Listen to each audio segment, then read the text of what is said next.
नमस्कार दोस्तों, आप सभी का स्वागत है सक्सेस पाथ ऑनलाइन की आज की इस क्लास में। दोस्तों, यूपीपी ट्रिपल एससी का पीटी का फॉर्म की लास्ट डेट जा चुकी है और आज की इस क्लास में हम उसके सिलेबस के बारे में और सारे बुक लिस्ट के बारे में देखेंगे। तो चलिए शुरू करते हैं बिना देर किए हुए। इसमें हम देखेंगे क्वेश्चंस कितने आएंगे, कैसे आएंगे, उसकी तैयारी कैसे की जाए। देखिए दोस्तों, ये जो मैंने बनाया हुआ था पीपीटी, ये जो इसकी हिंदी टाइपिंग है वो सही थी, लेकिन ये कन्वर्ट करते वक्त कुछ गलत दिख रही है। लेकिन सारी जो है आपको जो टेलीग्राम में मिलेगी वो सही। ये मैं एजुकेटर्स जो हमारे पास सारे एजुकेटर्स हैं उनकी जो डिटेल है वो इसमें दी गई है, आप देख सकते हैं। आगे देखते हैं। सबसे पहली बात, प्रश्न कैसे होंगे। प्रश्न सबको पता है कि ये मल्टीपल चॉइस होंगे, बहुविकल्पी होंगे और द्विभाषी होंगे। 2 घंटे में सबको 100 क्वेश्चन करने हैं। 100 क्वेश्चन करने हैं और माइनस मार्किंग के लिए भी कहा गया है। आगे देख लेते हैं सिलेबस क्या है। देखिए क्वेश्चन कितने कितने आएंगे, कुल समय कितने करने, ये देखेंगे। आगे हम देखेंगे कि इम्पोर्टेंट टॉपिक्स क्या हैं, उसके बाद वो कौन सी बुक्स पढ़ेंगे, जिससे ये जो एग्ज़ाम है यूपीपीटी का, इसका सिलेबस इतना कंबाइंड है कि आपको जो है नॉर्मल वनडे एग्ज़ाम्स की तैयारी इसी में होगी। वनडे एग्ज़ाम्स की तैयारी इसी में होगी क्योंकि इसमें इंग्लिश को भी महत्व दिया गया है और हिंदी को भी दिया गया है। आमतौर पर कोई भी एग्ज़ाम ऐसा हो या तो उसमें इंग्लिश को या हिंदी को ज़्यादा महत्व, जैसे एसएससी के एग्ज़ाम देखें आप, एसएससी के एग्ज़ाम में इंग्लिश को ज़्यादा महत्व होता है और मैथ के। वहीं आप रेलवे की एग्ज़ाम देखते हैं, रेलवे में आपको हिंदी आनी चाहिए, इंग्लिश का इतना महत्व नहीं होता है। तो इस तरह से ये बनाया हुआ सिलेबस इसका है कि इसमें सभी चीज़ों को जो है महत्व दिया गया है। जैसे कि देखिए इतिहास के 5 क्वेश्चन होंगे या 5 नंबर के। राष्ट्रीय आंदोलन का अलग से 5 नंबर दिया गया है। इतिहास के वेटेज को 10 नंबर दे दिया गया है। भूगोल 5 नंबर का दिया गया है। अर्थव्यवस्था 5 नंबर का दिया गया है। मतलब इतने नंबर आपको करने ही करने हैं। फिर उसके बाद है भारतीय संविधान, लोक प्रशासन मिला के 5 नंबर हैं। उसके बाद सामान्य विज्ञान 5 नंबर का है। प्राथमिक गणित 5 नंबर का, 8 साइड वाली गणित जो हाई स्कूल तक पढ़ते हैं। सामान्य हिंदी 5 नंबर का है। उसी तरह हिंदी के बाद इंग्लिश भी 5 नंबर का है। रीजनिंग भी 5 नंबर का है। फिर करंट अफेयर है। देखिए करंट अफेयर को वरीयता देते हैं हर एग्ज़ाम में, इसमें भी 10 नंबर का दे रहे हैं।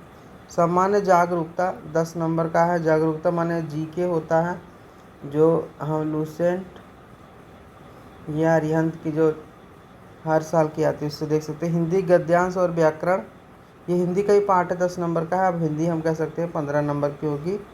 ग्राफ की व्याख्या और विश्लेषण और तालिका की व्याख्या और विश्लेषण, ये 2 चीज़ें मैथ में भी आती हैं और ये आप हायर एजुकेशन करते हैं तो उसमें अलग से इसका सिलेबस ही होता है। चाहे आप जो है बीएससी फाइनल करते हैं या फिर जो है टेक्निकल नॉलेज या फिर जो है आर्ट्स सब्जेक्ट लेते हैं, जैसे कि सोशियोलॉजी वगैरह, इसमें भी ये टॉपिक जो है दिए होते हैं। एक्चुअली में ये जो होते हैं मैथ से रिलेटेड हैं, उसके साथ साथ ये जो है डाटा संबंधित होते हैं। कुल मिला के रीजनिंग में भी जोड़ सकते हैं। तो ये हो गया आपका, ये कितने नंबर के कितने क्वेश्चन आएंगे। मेन वेटेज हमने देखा इतिहास, भूगोल। यहाँ पे एक चीज़ और ध्यान देने लायक है कि मिनिमम जो योग्यता है, जो मिनिमम योग्यता है हाई स्कूल है, तो जो पेपर का लेवल होगा 50% क्वेश्चन तो आपके हाई स्कूल लेवल के होंगे ही। तो यदि हम ये कहें कि 10 तक के आपकी एनसीईआरटी को हम अगर कवर करते हैं तो इसमें आपके 60% प्लस क्वेश्चन ऐसे होंगे जो 10 तक के एनसीईआरटी या 70% के आसपास क्वेश्चन 10 तक के एनसीईआरटी से ही कवर हो जाएंगे।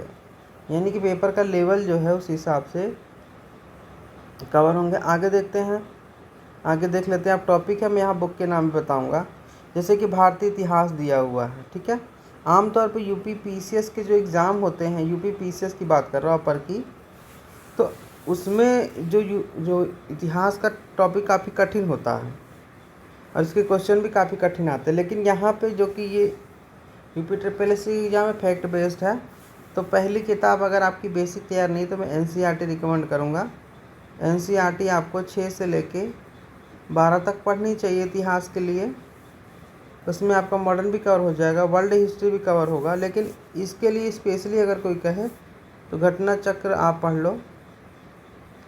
घटना चक्र के क्वेश्चन लगाइए आप, इससे श्योर निकल जाएगा, इससे बाहर क्वेश्चन नहीं आएंगे। सेम चीज़ इसके लिए भी होता है। बुक के लिए आप स्पेक्ट्रम जानते हैं, स्पेक्ट्रम,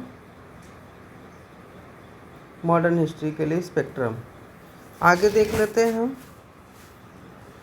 ये सारे टॉपिक उसमें कवर हो जाएंगे। आमतौर पे आपको देखना चाहिए कि सिंधु घाटी सभ्यता, वैदिक काल, इन सब से जो क्वेश्चन बनते हैं उन्हें जो है इम्पोर्टेंट रूप से पढ़ना चाहिए। यहाँ सिंधु घाटी सभ्यता दिया, वैदिक काल दिया, बौद्ध धर्म दिया, जैन धर्म दिया, मौर्य वंश दिया, गुप्त वंश दिया, हर्षवर्धन वर्धन वंश में राजपूत काल हो गए, सारे दे दिया कुल मिला के। ऐसे स्वाधीनता आंदोलन में दिया हुआ है।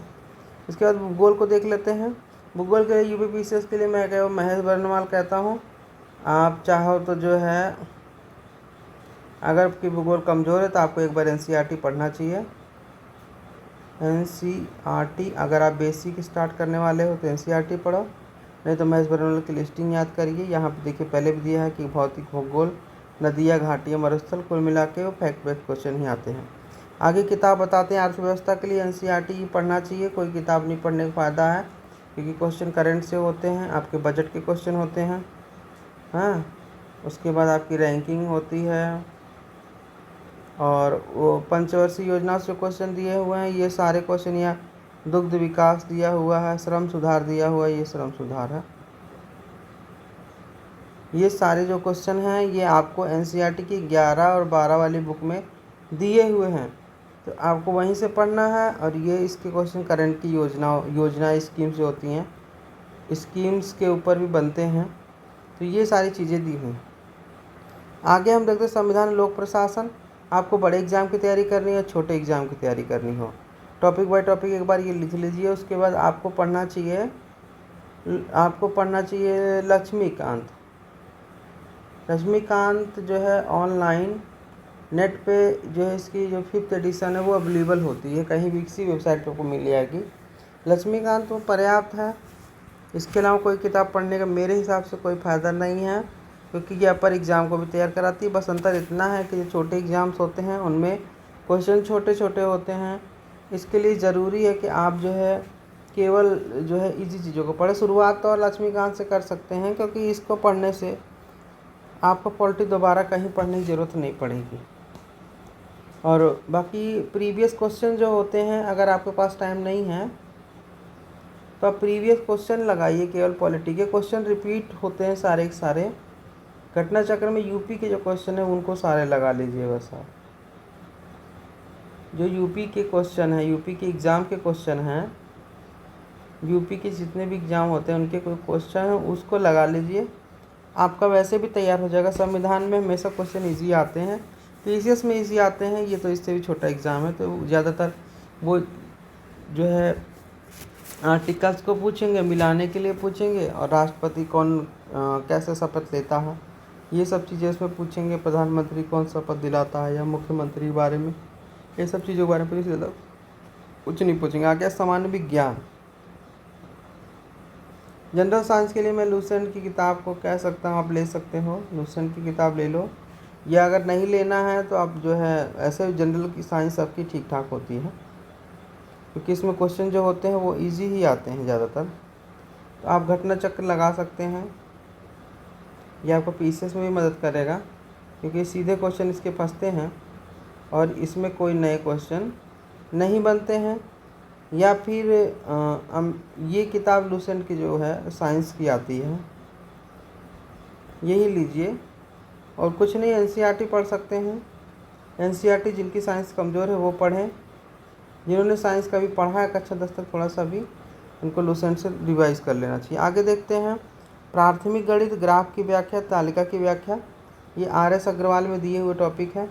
या कोई भी किताब आप लेते हैं जो एसएससी की मैथ की हो, एसएससी के मैथ का ओवरऑल हो, तो उसमें ये दिए होते हैं। एक्चुअल में जो यूपी में मैथ के क्वेश्चन होते हैं वो सिंपल होते हैं, ज़्यादा कठिन क्वेश्चन नहीं आते हैं। इसलिए अगर 2-2 क्वेश्चन 3-3 क्वेश्चन पर टॉपिक के आप करा लेते हैं तो आप जो है तैयार कर सकते हैं। ये देखिए पूर्ण अपूर्ण संख्याएं, प्रतिशतता, वर्ग, वर्गमूल, साधारण चक्रवृद्धि ब्याज, औसत, घातांक, घात। फिर ग्राफ की व्याख्या मैंने पहले बताया था, इसी में तालिका की व्याख्या ये हो गई।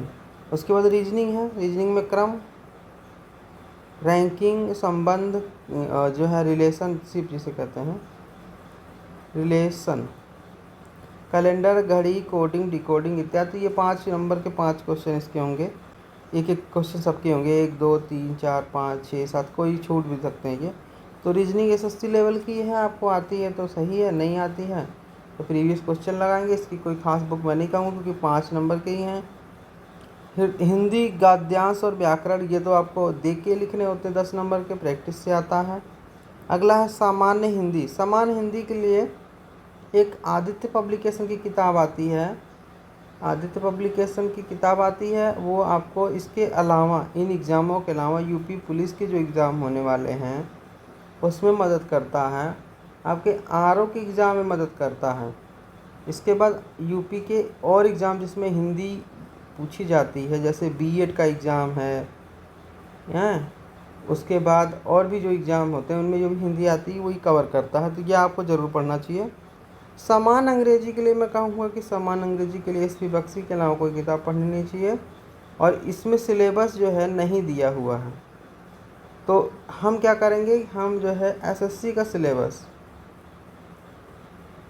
सिलेबस को सिलेबस मान के पढ़ना चाहिए, क्योंकि ये इंग्लिश जो होती है, अगर एसएससी की इंग्लिश तैयार है तो आपकी इंग्लिश जो है एग्ज़ाम के लिए तैयार है। अगला आ गया करंट अफेयर। करंट अफेयर वैसे तो डेली बेसिस पढ़ना चाहिए, लेकिन रिवीजन के लिए नहीं समझ में आता तो एक किताब आती, घटना चक्र की ही आती है, घटना चक्र की आती है 6 महीने की, और जो है एग्ज़ाम के पास में आती है। वैसे तो पीसीएस के क्वेश्चन इसमें, जो भी पीसीएस में क्वेश्चन ज़्यादातर इसमें से मिल जाते हैं। ये छोटा एग्ज़ाम है, 10 नंबर का बेटे दे रहा है, तो इससे आप ज़रूर देखें। और ये जो है छोटे एग्ज़ामों में एक ट्रेंड होता है 6 मंथ का, 6 मंथ्स का ट्रेंड होता है, वो हमें फॉलो करना चाहिए। क्योंकि 6 मंथ के एग्ज़ाम, जैसे एग्ज़ाम की डेट कोई जून में है तो आपको जो है दिसंबर से लेकर मई तक के करंट तैयार करने चाहिए, याद करने चाहिए। तो वो 6 महीने का ट्रेंड इसमें आराम से दिखेगा आपको। फिर सामान्य जागरूकता, जिसे जीके कहते हैं, general awareness, general knowledge awareness कहते हैं, तो ये करंट से भी इशू है। उसके साथ साथ जो है ये आपके जीके की बुक से कवर होता है, जैसे बुक्स वगैरह हो गई, जो है आपकी कौन सा डांस कहाँ का है, कल्चरल इवेंट्स हो गए, तो ये सारे करंट में भी आते हैं। इसके अलावा अगर पुराने पूछे जाएँ तो आपको लूसेंट्स वगैरह से देख लेना चाहिए, लूसेंट की जो जीके आती है उसमें दी होते हैं। एक चीज़ और बताना चाहूँगा यहाँ पे कि लूसेंट जीके के लोग काफ़ी कहते हैं कि लूसेंट जीके इसमें हम पढ़ लें तो हमारा काम हो जाएगा। ये सही है, लूसेंट जीके से आप तैयार कर सकते हो, लेकिन यहाँ पर मैं एक चीज़ और बताऊँगा कि आपको बेस भी मजबूत करना है, आपको आगे एग्ज़ाम भी देने हैं। इसलिए जो बुक मैंने पढ़ाई, जो मैंने मैंने जो बताई यहाँ पे बुक्स के नाम आपको बताया, चाहे आदित्य हो, चाहे एसपी बख्शी, चाहे घटना चक्र की किताबें हो, मैंने पढ़ी हुई ये किताबें, और मेरा पूरा विश्वास है कि ये क्वेश्चन जो है इसमें से क्वेश्चन काफ़ी आएंगे, और श्योर सर्टिन आप पास हो सकते हैं। तो लूसेंट जीके जो पढ़ना चाहते हैं वो पढ़ सकते हैं, लेकिन एक बार आप इन किताबों को ज़रूर पढ़ें, इससे आपकी बेसिक मजबूत होगी। और ये ज़रूरी नहीं कि आप पीटी की एग्ज़ाम निकाल लेते तो आपको नौकरी मिलती है, आपको आगे भी पेपर देना पड़ेगा, फिर से मेरिट में आना पड़ेगा। तो ये आपका एक फाउंडेशन होगा जो आपको मदद करेगा। लूसेंट जी की किताब होती है आपको रिवाइज करने के लिए, ना कि उसी के बेस पे आपको सारे जो है अपनी तैयारी करने के लिए। तो अब इसके साथ अब हम बताते हैं कि सक्सेस पाथ ऑनलाइन आपको क्या फ़ायदा देगा, आपको क्या व्यवस्था कराएगा। तो देखिए, हमने फ्री ऑनलाइन क्लास लाने के लिए एक इनिशिएटिव लिया है। सब्सक्राइबर ज़्यादा बढ़ते हैं तो सक्सेस पाथ ऑनलाइन हमारे यूट्यूब चैनल पे, हमारा टेलीग्राम चैनल भी है, वहाँ हम नोटिस डाल देंगे। और इम्पोर्टेंट टॉपिक जैसे कि आपका करंट अफेयर हो गया, जैसे कि आपका जीएस के जो है सारे सब्जेक्ट्स को हम पढ़ाएंगे, हिस्ट्री, पॉलिटी, जियोग्राफी, इकोनॉमी, सारी चीज़ें पढ़ाएंगे। करंट में आपके जो है सारे नॉर्मल करंट अफेयर भी पढ़ाएंगे, साथ साथ में हम जो है बजट वगैरह की समरी भी देंगे। जो भी क्वेश्चन आने लायक होता है वो टारगेटेड तो होगा यूपी पीसीएस के आरओ एग्ज़ाम के लिए, प्लस जो है आपके पीटी के एग्ज़ाम के लिए भी टारगेटेड होगा, क्योंकि मटेरियल जो होगा वो काफ़ी जो है कह सकते हैं कि काफ़ी आपका कॉम्पैक्ट में दिया होगा, तो इससे चीज़ें इजी हो जाएंगी और वो जो जिससे रिवीजन कराया जाएगा वो काफ़ी जो है अच्छा मटेरियल है। तो ये जो किताबें मैंने बताई इन्हीं के बेस पे होगा। तो मैथ की हम प्रैक्टिस कराएंगे, रीजनिंग की कराएंगे।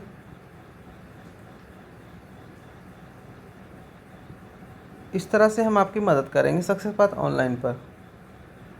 ठीक है, तो सब्सक्राइब करिए सक्सेस पाथ ऑनलाइन को, अपनी तैयारी को बेहतर बनाइए। जय हिंद, जय भारत।